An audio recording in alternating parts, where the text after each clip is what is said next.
Carrascos, disse ela. Olá, é o meu comentário teológico da semana 7-13 de julho de 2013. Carrascos, disse ela. Ela é Assunção Esteves, a segunda figura do Estado em Portugal, logo a seguir ao presidente Aníbal e seguida de Passos Coelho e Paulo Portas. O trio.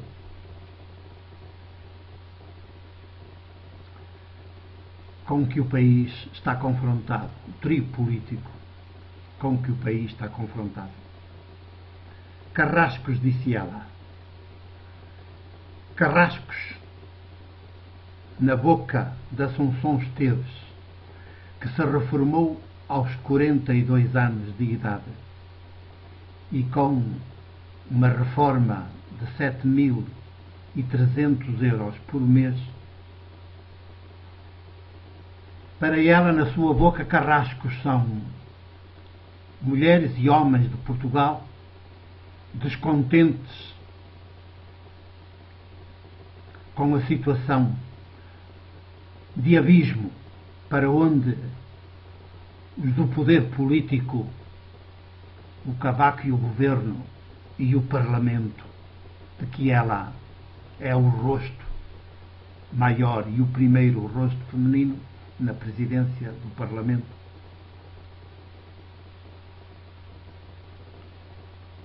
Mulheres e homens que nas galerias se manifestaram do seu desagrado, do seu protesto por estarem a levar o país para o abismo. Chama-lhes carrascos. Claro que citou uma frase de Simone de Beauvoir: não podemos deixar que os nossos carrascos nos criem maus costumes. Só que a famosa escritora e filósofa francesa Simone de Beauvoir, quando diz essa palavra, diz-la em relação aos nazis de Hitler que estavam a ocupar a França. E Assunção Esteves, a figura número 2 do Estado português, diz isto de mulheres e homens, seus concidadãos, suas concidadãs, que no legítimo direito de manifestação e de indignação, sentados nas galerias, ao seu modo e ao seu jeito, legal ou ilegalmente, tanto importa, legitimamente sim, levantaram a voz no meio daquela demência toda coletiva que é o Parlamento, para dizerem que estão a levar o país para o abismo. Já está no abismo. E não saberemos quantos anos mais vai demorar a sairmos dele. E eles ainda estão a enterrá-lo mais no abismo, com as patifarias todas que nestes últimos 10 dias têm andado para lá fazer e continuam a fazer impunemente. O Parlamento devia fechar. Devia fechar, depois de uma barbaridade destas. Carrascos aos portugueses, às portuguesas, às vítimas, ainda lhes chamas carrascos. Só por isso o Parlamento devia fechar-se, para não se fazer pior. 2. O segundo ponto da semana que eu destaco neste meu comentário teológico, e sendo teológico, parte sempre das vítimas, porque a teologia de Jesus é assim, não parte de Deus, de uma ideia de Deus, parte das vítimas até de uma determinada ideia de Deus. Esta é que é a teologia de Jesus, que as igrejas não praticam, não conhecem, nem o Papa, quando mais. O ponto número 2, ou o acontecimento número 2 que destaco, neste breve comentário, dou-lhe por título Dom Manuel III, o Clemente. Dom Manuel III, o Clemente. Parece que estou a falar de um rei de Portugal, não é? Mas reis de Portugal, Manuéis, só tivemos 2. E o segundo durou pouco tempo porque veio a República. Também agora já desapareceu. Ao fim de 100 anos evaporou-se. Que nem o 25 de Abril a salvou. Mas Dom Manuel III, o Clemente, não é nome de rei, é nome de bispo e patriarca. Aí arcebispo, já com o pálio e tudo nas costas e no peito. É o novo patriarca de Lisboa. Na sua primeira missa, no mosteiro de Jerónimos, teve lá os políticos do poder, precisamente os do governo e a presidência da República. Foram todos a correr à sua primeira missa, que é assim uma espécie de tomada de posse pública. E, pelos vistos, acham que Jesus que anda metido nisto. É evidente que não anda. Anda lá esse mítico Cristo, em que as igrejas cristãs católicas, também a romana, são peritas em manipular. Criaram-no e manipulam-no. Porque tudo o que nós manipulamos é criação nossa. O Deus que ninguém vê é impossível de manipular. Mas esse é o Deus de Jesus. Aquele que nunca ninguém viu, nem conhece, e que sempre nos surpreende e nos desarma.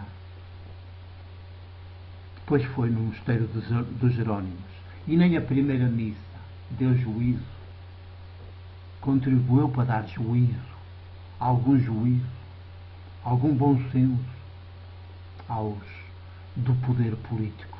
Foi lá o presidente Aníbal com a sua mulher, foi o Paulo Portas, e logo primeiro ele ia cumprimentar e a beijar o anel do bispo, do arcebispo, do patriarca. Próximo cardeal. E foi também lá o chefe do governo, o titular, porque na prática não é chefe nenhum. Ora, meus amigos, minhas amigas, o poder é o problema. Nunca é a solução. O poder é o problema.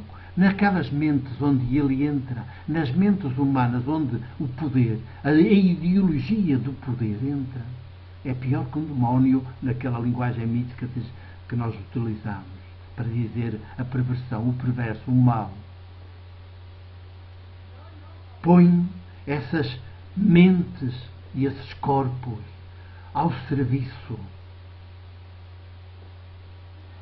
do hediondo, porque todo o poder é hediondo.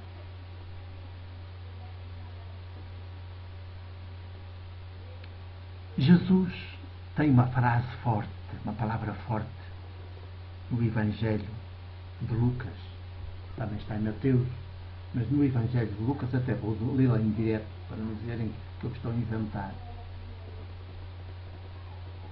No capítulo 11 diz, começa no versículo 24, quando um espírito impuro, é a ideologia do poder.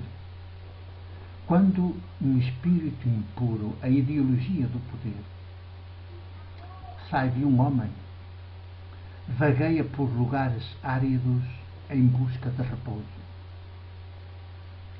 E não o encontrando diz, vou voltar para a minha casa de onde saí. Ao chegar, encontra varrida e arrumada, outra vez humana, não é?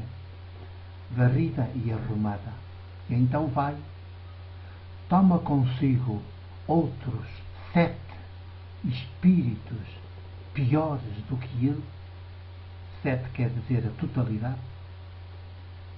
outros 7 espíritos piores do que ele, e entrando, instalam-se ali. E o estado final daquele homem, daquela mulher, o estado final daquele homem, também daquela mulher, torna-se pior do que o primeiro. É de Jesus, não é do Cristo, não é do poder. E nisto estamos. O país está entregue ao poder, à ideologia do poder, ao demoníaco. E as populações ou se decidem por assumir os destinos nas suas próprias mãos, ou estamos todos fritos. Porque o poder é assim, demente e perverso.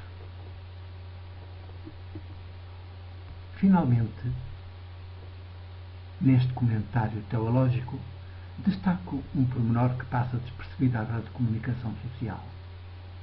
Diocese de Vila Real. D. Amândio Tomás é o bispo titular. E acaba de dizer à sua Diocese de Vila Real que o próximo ano, 2013-14, ano social, a prioridade vai toda para a missão. É uma saudação que faço à iniciativa, à ideia, ao projeto. Alegro-me que diga assim, só que depois choro ao ver o que vem a seguir. Quer dizer, quando se espera missão faz lembrar Jesus, que ele envia 2 a 2. A missão do próprio Jesus, que é uma missão de alto risco, de tirar o tapete ideológico ao poder, a todos os poderes, também ao poder religioso. Não, ele diz, somos poucos para anunciar Cristo e instaurar o reino. Ninguém fique de fora. Em 2013-14. Só que nem o bispo D. Amândio Tomás sabe o que está a dizer com esta frase. Anunciar Cristo e instaurar o reino. Vocês sabem o que é que ele quer dizer? Nem ele sabe.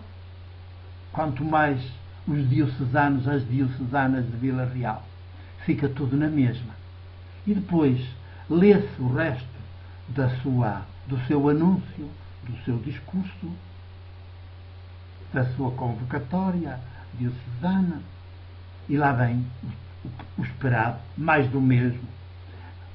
Vão ser mais rezas, mais terços, mais procissões, mais Nossas Senhoras de Fátima, mais catequeses, mais umas quantas missas aqui e ali, mais caridadezinha, ajudazinha aos pobrezinhos, coitados. Nunca se pergunta porque é que há os pobrezinhos, porque é que há os pobres e quem é que os fabrica. Não. Caridadezinha, pois, IPSS, sopas para dar aos pobres. Isto é anunciar Cristo e instaurar o reino. Claro, de Cristo será. E o reino de Cristo também será. Porque o Cristo é um mito. É um mito fundador do cristianismo. Não tem nada a ver com Jesus. Mas isso é outra conversa. Mas fiquem já com ela, com o registro, que Cristo não tem nada a ver com Jesus, o de Nazaré, nem com o seu projeto do reino, reinado de Deus. Porque isso é martirial. É um projeto martirial. É uma militância martirial. Jesus perde a vida nisso. Na vivência desse projeto. Vá lá. É este o meu pequeno comentário teológico desta semana. Dou-vos o meu abraço, dou-vos o meu beijo e todo o meu afeto de presbítero da Igreja do Porto.